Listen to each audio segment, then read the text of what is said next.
एक स्थान पर उन्होंने एक आसन लगा लिया कि उधर आसन लगाकर बाबा जी ने उधर 12 साल तपस्या की।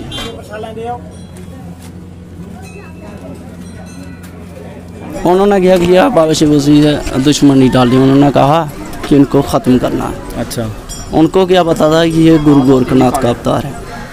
दोस्तों सभी को जय माता दी। माता रानी सबका भला करे, संसार में सुख शांति हो और कोई भी प्राणी कभी भूखा ना रहे। तो दोस्तों आज मैं जिस मंदिर के आपको दर्शन कराने वाला हूँ, उस मंदिर को जाना जाता है बाबा शिवो के नाम से। तो मैं आपको दर्शन कराने वाला हूँ आज बाबा शिवो जी के, जिनको बाबा गोरन जी भी बोलते हैं। वो सांबा से लगभग 22-23 किलोमीटर हैं और सुंब एरिया में पड़ते हैं। तो दोस्तों जगह बहुत ही अच्छी है, आप दर्शन करने ज़रूर आएँ। और तो बने रहिए, देखते रहिए वीडियो।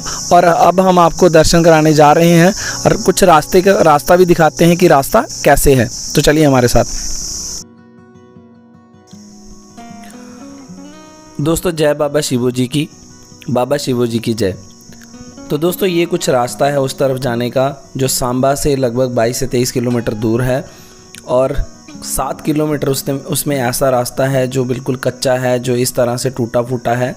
तो सबसे पहले तो मैं गवर्नमेंट से ये अपील करना चाहता हूँ कि ये रास्ता जल्द से जल्द सही हो जाए, रोड पक्का बन जाए, ताकि लोग यहाँ पे आसानी से आए जाएं, लोगों को दिक्कत ना हो। जो भी श्रद्धालु यहाँ पे जाते हैं आते हैं वो एकदम स्मूथली वहाँ पे जाएं, क्योंकि रोड अच्छा अगर होता है तो काफ़ी लोग यहाँ पे आते हैं। और वैसे भी बहुत सारे लोग आते हैं और तादाद बढ़ सकती है। तो रोड अच्छा होना चाहिए सबसे पहली बात। और दोस्तों एक चीज़ मैं बता दूं कि यहाँ पे जो लोग भी आते हैं उनकी मनोकामनाएं पूर्ण होती हैं। जो भी श्रद्धालु यहाँ पे आके सच्चे मन से माथा टेकते हैं और जो भी मांगते हैं उनकी मुरादें जो हैं वो पूरी होते हैं। तो अब हम पहुँच गए हैं बाबा शिवो जी के दरबार में। ये यहाँ पे जो रेडियाँ लगी हुई हैं, यहाँ से आप प्रसाद ले सकते हैं, पंडाल लगे हैं। तो यहाँ पे आप प्रसाद ले सकते हैं और आगे बढ़ सकते हैं दर्शन करने की ओर। जगह बहुत अच्छी है, बहुत ही सुंदर जगह है, पहाड़ियाँ हैं चारों तरफ और इतना मनमोहक दृश्य है कि जब आप यहाँ पे आते हैं तो आपको बहुत अच्छा लगता है। ये देखिए, ये सीढ़ियाँ चढ़ के आप ऊपर जा सकते हैं दर्शनों के लिए। तो आपको ले चलते हैं बाबा शिवो जी के दर्शनों के लिए, आपको भी करवाते हैं दर्शन। बने रहिए वीडियो के साथ। दोस्तों मैं एक चीज़ और बता दूं कि बाबा शिवो जी के जो पिताजी थे उनका नाम राजा लाडदेव जी था और उनकी माता का नाम रानी कल्ली जी था, जिन्होंने बहुत तपस्या करके अपने पुत्र को प्राप्त किया था। तो अगर आगे कोई सज्जन मिलते हैं तो उनसे उनकी कहानी भी सुनेंगे, जो बहुत ही रोंगटे खड़े करने वाली कहानी है। अगर आप एक बार सुनेंगे तो आपके रोंगटे खड़े हो जाएंगे कि कितनी कष्टों के बाद उनके माता पिता ने बाबा शिवो जी को प्राप्त किया था और किस तरह से बाबा शिवो जी की मृत्यु हुई थी। तो सबसे पहले तो आपको दर्शन कराते हैं बाबा शिवो जी के। और उसके बाद देखिए दोस्तों यहाँ पे कितने सारे लोग आए हुए हैं। ये सुबह का टाइम है, आज संडे है और बहुत भीड़ रहती है इधर। बहुत सारे लोग आते हैं, बहुत सारे श्रद्धालु आते हैं, अपनी मन्नतें मांगते हैं, प्रार्थना करते हैं और उनकी जब प्रार्थना पूरी होती है तो यहाँ पे आते हैं बच्चे बूढ़े सब लोग आते हैं और सभी के जो प्रार्थनाएं हैं वो पूरी होती हैं। तो विनी व्लॉग्स के साथ बने रहिए, वीडियो देखते रहिए और बाबा जी के दर्शन करिए। ये करिए आप बाबा जी के दर्शन जो सबकी मुरादें पूरी करते हैं। जय हो बाबा शिवो जी की, जिनको गोरन बाबा जी के नाम से भी जाना जाता है। बहुत सारे श्रद्धालु यहाँ पे आते हैं और अपनी मन्नतें पूरी करते हैं दोस्तों।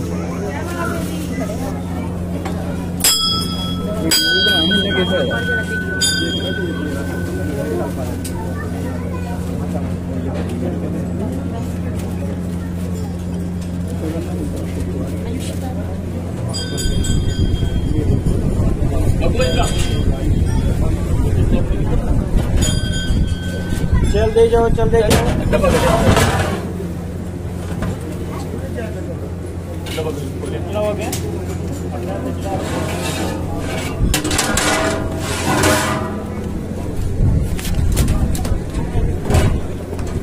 मेरे परमेश्वर दर्शनों के बाद अब आपको आगे लिए चलते हैं। यहाँ पे जो लोग प्रार्थनाएं करते हैं दोस्तों, कुछ लोग यहाँ पे आके सुखन करते हैं, यानी कि प्रार्थना करते हैं देवता से कि मैं ये बकरी दान करूँगा अगर मेरी प्रार्थना पूरी हो जाए। तो लोगों की प्रार्थनाएं पूरी होती हैं और लोग बकरी दान करते हैं। मेरे चाचू जी भी आज मेरे साथ में हैं, वो भी यहाँ पे आए हुए हैं मेरे साथ। तो बहुत ही अच्छा दृश्य है। ये देखिए पहाड़ कैसे हैं, चारों तरफ पहाड़ हैं और बीच में ये बाबा जी का स्थान है। तो आगे बढ़ते हैं और चलते हैं लंगर की ओर। यहाँ पे आके आप लंगर भी खा सकते हैं।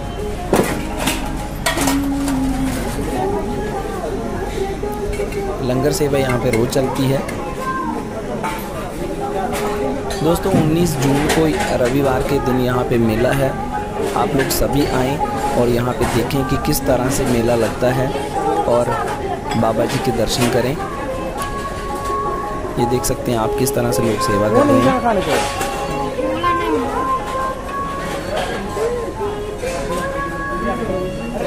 इसके बाद दोस्तों मैं आपको एक सज्जन जी से मिलाता हूँ जो बाबा जी की पूरी कहानी बताएंगे कि कैसे कैसे उनके साथ क्या हुआ था।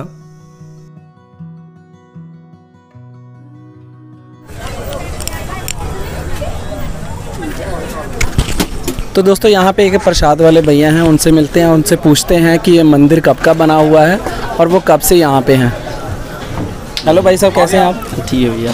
आपका नाम क्या है? मेरा नाम प्रवीण शर्मा है। अच्छा, कितना टाइम हो गया यहाँ पे आपको? मुझको यहाँ 12 साल हो गए रेडी लगाते हुए। अच्छा, और क्या करते हो इसके अलावा? इसके अलावा घर पे यहाँ दुकानें भी हैं अड्डे पे। अच्छा। हाँ जी। तो यहाँ पे कब कब ज़्यादा रश होता है? रश श्रद्धालु कब कब आते हैं? रविवार और मंगलवार को ही होता है रश ज़्यादा। अच्छा, तो काफ़ी सारे लोग आते हैं। लोग बहुत आते हैं। रविवार को मान्यता ऐसा लोग मानते हैं कि रविवार को जो बाबा जी का मतलब कि दिन होता है वो रविवार को ही होता है। ज़्यादा लोग रविवार को यहाँ पे रविवार को ही आते हैं। और ये मंदिर कितना पुराना है? और मंदिर की हिस्ट्री ये है कि मंदिर 800-900 साल पुराना है। अच्छा, जब से बाबा जी ने जहाँ पर समाधि ली हुई है ये 800 साल पहले की है। अच्छा। हाँ जी। इनके जो पिताश्री थे वो पटना शहर के राजा थे, उधर के रहने वाले थे। और उनके बाद उन्होंने 361 शादी की हुई थी। 361 शादी की है उन्होंने। वो राजा थे? राजा थे। अच्छा। तो उनके आगे औलाद पैदा नहीं होती थी। फिर उन्होंने क्या किया कि अपने मंत्री को ऑर्डर दिया जाओ काशी के पंडित बुला कर लाओ जी, और उनको बोलना चारों वेद लेकर आना। उन्होंने जैसे काशी के पंडित बुलाए अपने राजपाट में, उन्होंने चारों वेद पढ़े। जब देखा कि काल ने उनके नसीब में औलाद ही नहीं लिखी थी। हाँ जी।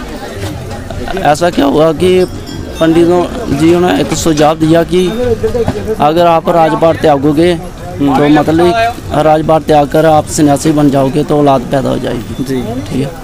फिर उन्होंने क्या किया, दूसरे दिन राजपाट त्याग दिया और चोली और एक मटका लेकर और गड़बा लेकर चल पड़े जंगल की तरफ। और जाते जाते उधर क्या हुआ कि गुरु गोरखनाथ जी मिल के रास्ते में उनको बोला कि मुझे भी अपना चेला बना लो। जैसे अच्छा। मतलब कि आपके साथ चले रहते हैं, मुझे भी बना लो।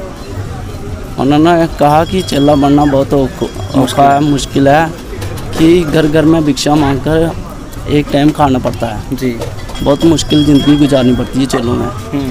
तो ठीक है, बाबा लद्दा जी ने ठीक है कि बहुत विनती की उनके आगे। फिर उन्होंने कहा कि ठीक है हम आपको चेला बना लेंगे। दूसरे दिन ऐसे से उस जगह पर आ जाना और आपको भिक्षा दे देंगे। हाँ, भिक्षा दे देंगे, जो भी चेला की होती है शिक्षा ग्रहण कर देंगे आपको जी। तो ठीक है, बाबा लद्दा जी चले गए उधर।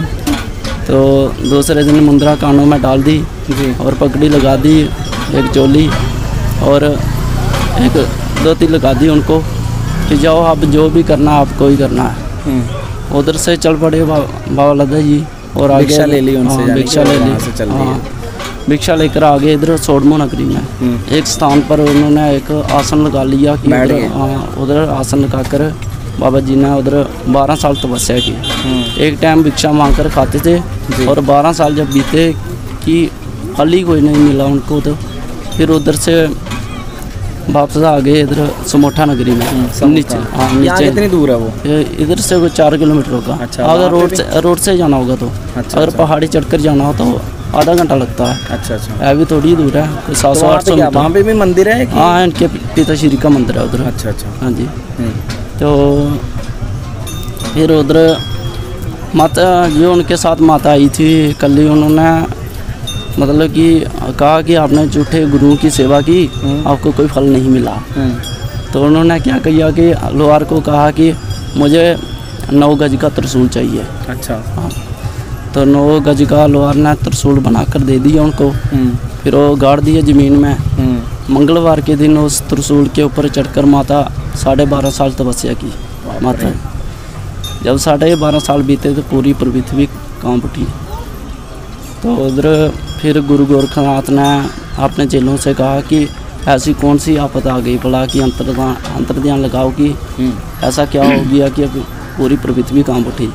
जब उन्होंने अंतर्ध्यान लगाया तो उनको एक समोठा नगरी में माता कली त्रिशूल पर चढ़ी नजर आई।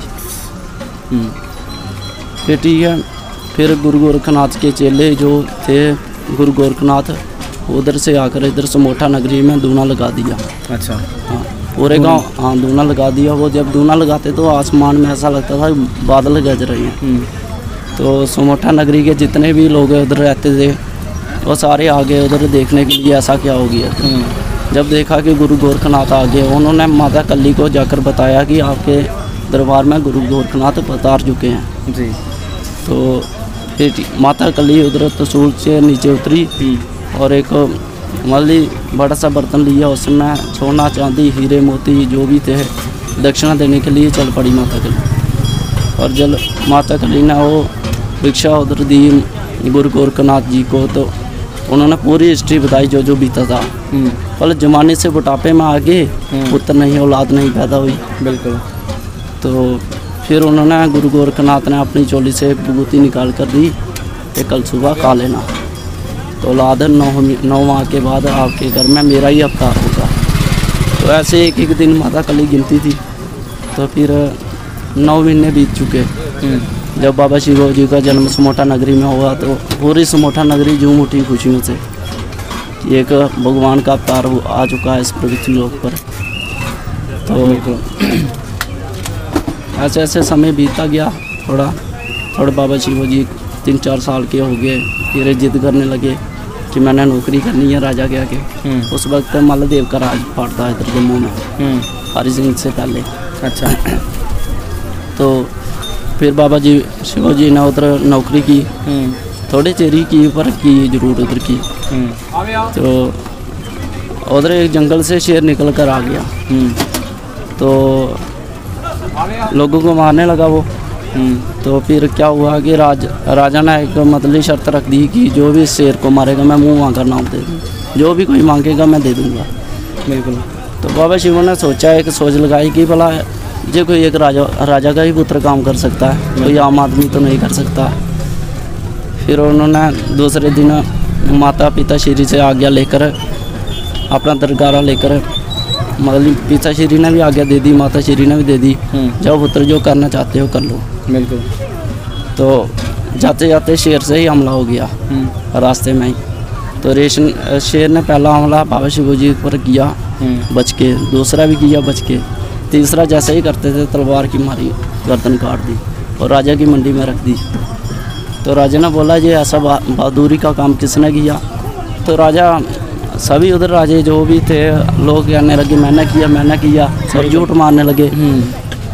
तो जिसने भी किया राजा ने कहा कि इस मुंडी को हिला कर दिखा दो। बाबा शिव ने जो अपनी शक्ति से मुंडी उधर जुमा दी थी शेर की।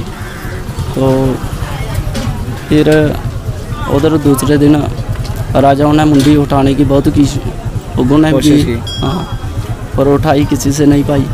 फिर बाबा शिव जाकर गए तो उन्होंने मुंडी उठाकर ऐसे दिखा दी राजा को। फिर राजा ने बोला जो भी नाम मांगना चाहते हो मांग लो, हीरे मोती सोना चांदी और राजपाट राज ले लो मेरा।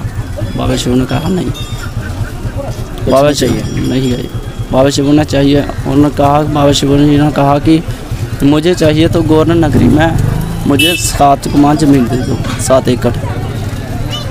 तो जो ये भी जितनी ज़मीन जहाँ पर पड़ती है गुरन में, ये बाबा शिव जी को राजा ने ही लिख कर दी थी। यानी कि उनकी ये ज़मीन है और यहीं पे आके वो फिर उन्होंने नौकरी छोड़ दी। फिर इधर पहाड़ी है समोठा नगरी में, ऊपर बैठते थे उस पहाड़ी के ऊपर। समोठा नगरी जो है वो नीचे है पहाड़ी, तो ऊपर बैठते थे, उधर दरगारा बजाते थे। खत्रियों का राज था जहाँ पर, खत्री रहते थे इधर। तो उनको ये अच्छा ऊपर भी जगह है, उनको ये मंजूर नहीं था कि बाबा शिव जी इधर दरगारा बजाते हैं। तो खत्रियों के जो लोग होते थे घर में, माता बहनें जो भी होती थी, वो दरगारा सुनने के लिए आ जाती थी काम काज छोड़कर। तो खत्री सोचते थे कि ये हमारे माता जितनी भी बहनें हैं ये सब दरगारा सुनने चले जाते हैं, पर ऐसे तो काम काज नहीं करते हैं। हाँ, उन्होंने एक दो बार बाबा शिव को समझाया कि ऐसा मत करो, दरगारा मत बजा। बाबा जी ने कहा जो भी करता हूँ मैं मन से करता हूँ, अपने मन से करता हूँ जी, मैं किसी पर कोई वश नहीं चलाता, कोई शक्ति नहीं चलाता। जो भी कोई आता है खुशी के लिए सुनने के लिए आता है। तो उन्होंने क्या किया, बाबा शिव जी से दुश्मनी डाली। उन्होंने कहा कि इनको ख़त्म करना है। अच्छा, उनको क्या पता था कि ये गुरु गोरखनाथ का अवतार है। उन्होंने क्या किया कि दूसरे दिनों तलवारें लेकर आगे बाबा शिव जी अपना दरगारा बजा रहे थे, उन्होंने पीछे से बार कर दिया और मुंडी काट दी, और मुंडी ऊपरी रही और बिना तर चलते ही जहाँ पर आ गया। इधर वो कुआं होता था, इधर कोई जनानी हुई माता बहन पानी भर रही थी। उन्होंने कहा कि ये कैसा टाइम आ गया कि जहाँ पर भला कि बिना मुंडी तर चलता आ रहा है। और जैसे ही उन्होंने ये अपने मुंह से आवाज़ लगाई, वो तर गायब हो गया और बाबा जी ने जहाँ समाधि ले ली। तो ये उनकी कथा है। तो बहुत ही बढ़िया। तो मैं एक ही चीज़ कहना चाहता हूँ कि जब भी आप लोग यहाँ पे आएँ, तो आपका नाम क्या बताया आपने? मेरा प्रवीण शर्मा। प्रवीण जी से प्रसाद लें, और बहुत ही अच्छे तरीके से इन्होंने जो बाबा जी की कथा है वो बताई है कि कैसे कैसे वो यहाँ पे आए थे, कैसे कैसे उन्होंने यहाँ पे समाधि ली है। मैंने सिर्फ सुन रखा था कि उनकी हत्या कर दी गई थी, और ये बात सच है कि उनकी हत्या कर दी गई थी और यहाँ पे उन्होंने बाद में समाधि ले ली थी। और यहाँ पे जो लोग भी आते हैं, उनके जितने भी जो लोग भी श्रद्धालु यहाँ पे आते हैं और मन से प्रार्थना करते हैं, उनकी मुरादें पूरी होती हैं। तो दोस्तों आप भी यहाँ पे आ सकते हैं और अपनी मुरादें पूरी कर सकते हैं। अगर वीडियो अच्छा लगे तो चैनल को सब्सक्राइब करें, लाइक करें और शेयर ज़रूर करें। थैंक यू दोस्तों।